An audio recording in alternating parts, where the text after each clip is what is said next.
Hello, this is Matt from tracyandmatt.co.uk and for unboxings.com, and today we're looking at the Xperia X10 Mini Pro from Sony Ericsson. I'm going to do a quick unboxing video for you, take a look inside and obviously look at the handset. Now, we looked at the X10 Mini a couple of weeks ago and the X10 Mini Pro is very similar with a couple of exceptions which I'll come to in just a moment, but the handset itself is right on top of the box and neatly presented. Come back to that in a minute. And also in the box we have a 3-pin wall charger which has a USB style connector on the side. As I mentioned in the previous video, possibly one of the ugliest chargers I've ever seen. I know we don't really spend much time looking at the chargers, but still it's hideous. And then we have a USB, so standard USB to micro USB sync charge cable. Slightly disappointing, and I've mentioned this on other videos, that when they provide a sync charge cable like this and a wall charger like this, it means you have to use that with that, and then you can't have another one plugged into your PC. You have to use obviously switch them over. Now I know micro USB cables are probably to a penny now, but why they can't provide us with a wall charger that actually does have a micro USB cable with it, I have no idea, frankly. And also in the box, it's quite sparse really, this sort of box, not a great deal in it. We have a set of headphones, so we've got a 4-pole 3.5mm jack on one end. So get that plastic out of the way. There's a cable. And we have an inline microphone with a push button for answer and hang up, and then the actual headphones themselves on the other end. Now they're quite small, but I can tell you that they're reasonably good headphones. In fact, they do sound quite good, and they're obviously the full in-ear style.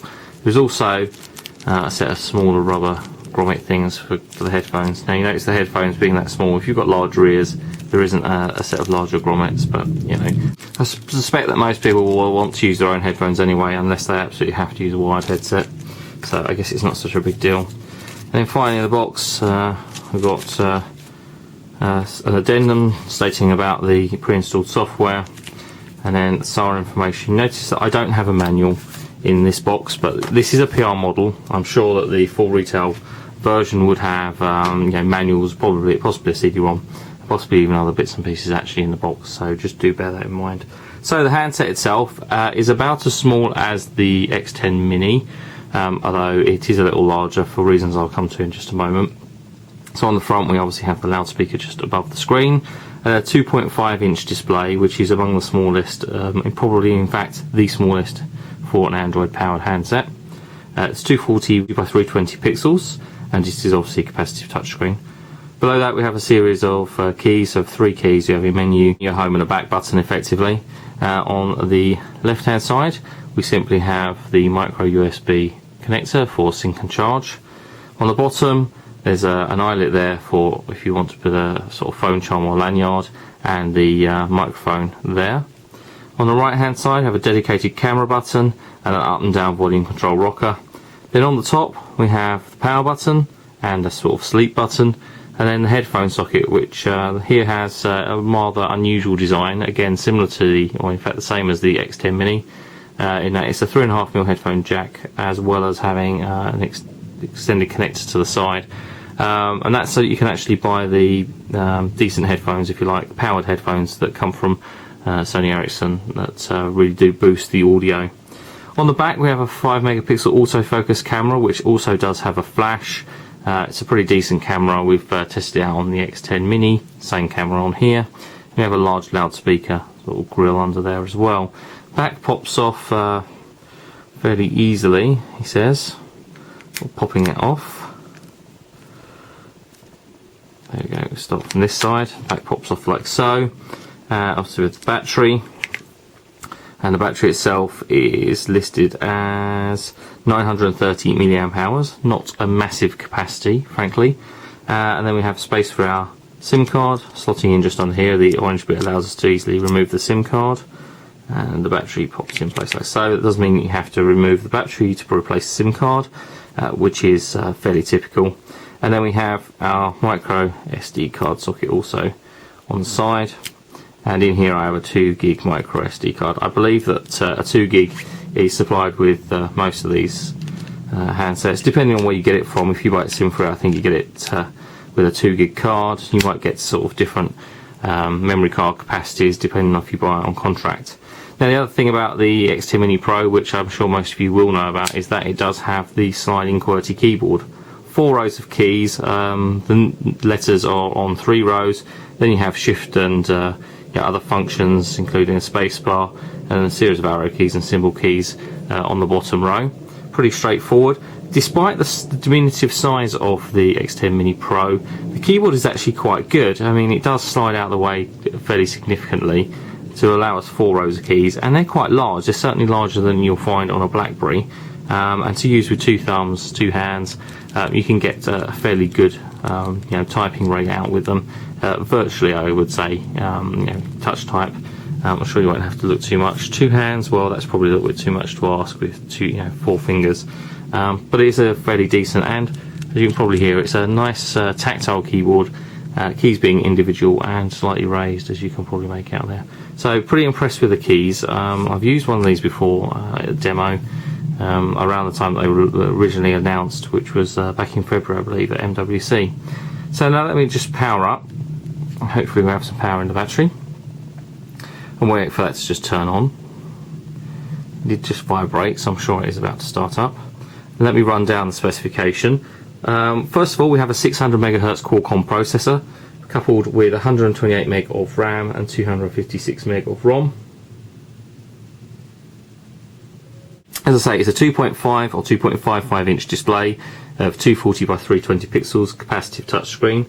Running Google Android 1.6 operating system. Now, many people do criticise the fact that it's only 1.6, but actually, in my experience of the X10 Mini, I didn't find it much of a drawback really, and I would say that wouldn't concentrate too much on the version of the operating system. Certainly not on a niche handset like this, where there is overlays here, which we'll come to in a moment. But there's overlays that actually just improve the usability of the handset, especially where it is quite so small. It is quad band for GSM, dual band for HSDPA. We have built-in A2 to 11B and G Wi-Fi. Bluetooth 2.1 with A2 support. It also has built-in GPS, supporting assisted GPS, and as I say, the expansion slot, according to the spec I'm seeing here, is only supporting up to 16 gig of micro SD HD memory cards. Now, whether or not it will support 32 perhaps in an update, or they just haven't tested it with all 32 gig cards, I can't really say. But it is 3G and HSDPA, so it's pretty decent in that respect. Dimensions: 90mm from top to bottom, 52mm wide, and 17mm thick. Now it feels kind of chunky because it obviously is sort of small in these 2 dimensions and quite thick in that dimension. So it does feel kind of chunky, but bear in mind obviously the sliding QWERTY keyboard and how much that adds to sort of the overall thickness of the handset, and the 5 megapixel autofocus camera will contribute to actual thickness. In terms of weight, it's 120 grams. Now again, it does feel a bit heavy in the hand, but I suppose that is because of the size, the fact that it is sort of quite dense, rather than some of the lighter weight handsets which are effectively feel like they're empty. This feels like it's fairly solidly made as well in terms of the keyboard mechanism. That's snapping open and shut. I suppose over a period of time that might sort of wear in and be sort of less urgent, but it is quite snappy at the moment.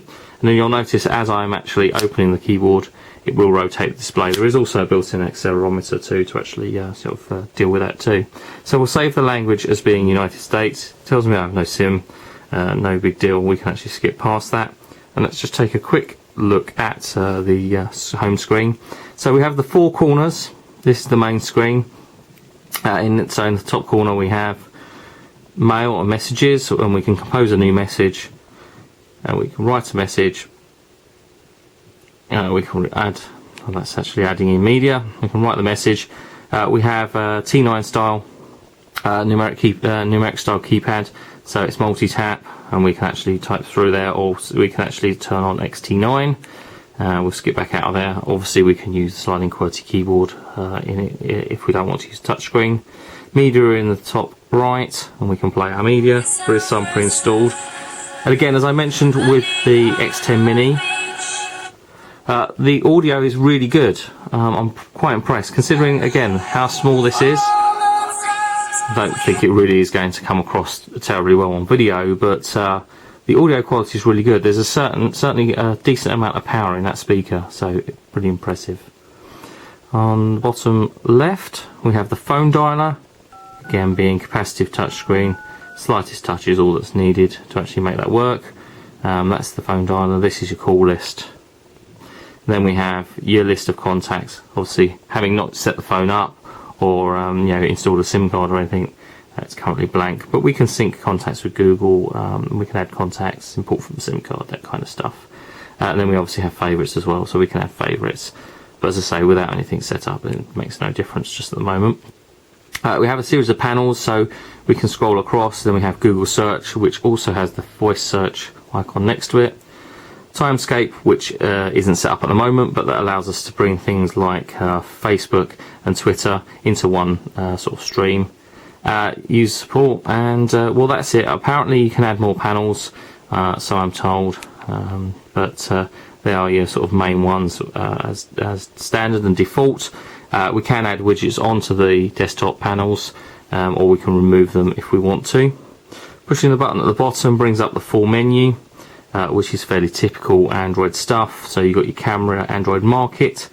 Bear in mind that some Android applications don't work properly on 240 by 320 pixel displays, so bear that in mind when you're actually buying anything. Checking sort of the notes to see if the smaller screens are supported. Just a word of caution. We have a calendar in here we can just have a quick look at, because we are often asked questions about the calendar and how that looks. It's pretty straightforward. Push button here, we can add an appointment. Whereas you just set that up there. That appears to be the only view that we do have though. We've got a user guide there as well. We can scroll across. We've got notes, an FM radio, Facebook and YouTube applications already installed, including we also have Google Maps and video. This is where we set up Timescape too.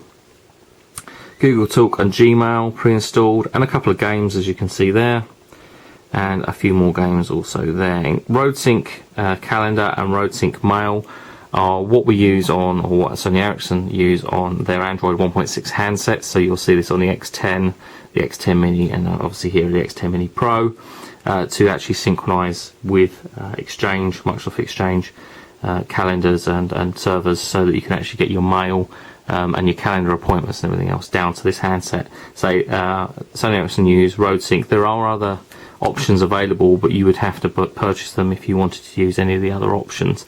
RoadSync is okay, it's not my favourite, and to be honest I certainly would prefer to have a Android 2.0 or 2.1 or even a 2.2 handset with proper Exchange support. But bearing in mind that's probably not going to be much of a corporate handset. It's going to be a sort of social networking and that sort of aim for this handset. People that can do a lot of emailing and texting, but I suggest probably not for the corporate market.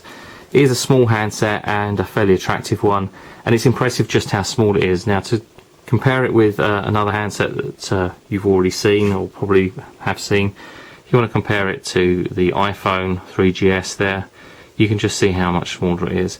And although I've mentioned it before in other videos with the X10 Mini and the X10 Mini Pro, it is really, really small. I mean, that may seem obvious in terms of its name, but when you pick it up and you sort of look at it in the palm of my hands are, okay, reasonably large, but it's a really small handset, and they've done very well to make it that usable, as I say, especially with the full QWERTY keyboard there. To actually sort of cram that into such a small form factor, I think is very impressive. I think Sony Ericsson have done a really good job in that respect. So I'll have a full review of the X10 Mini Pro over the next couple of weeks.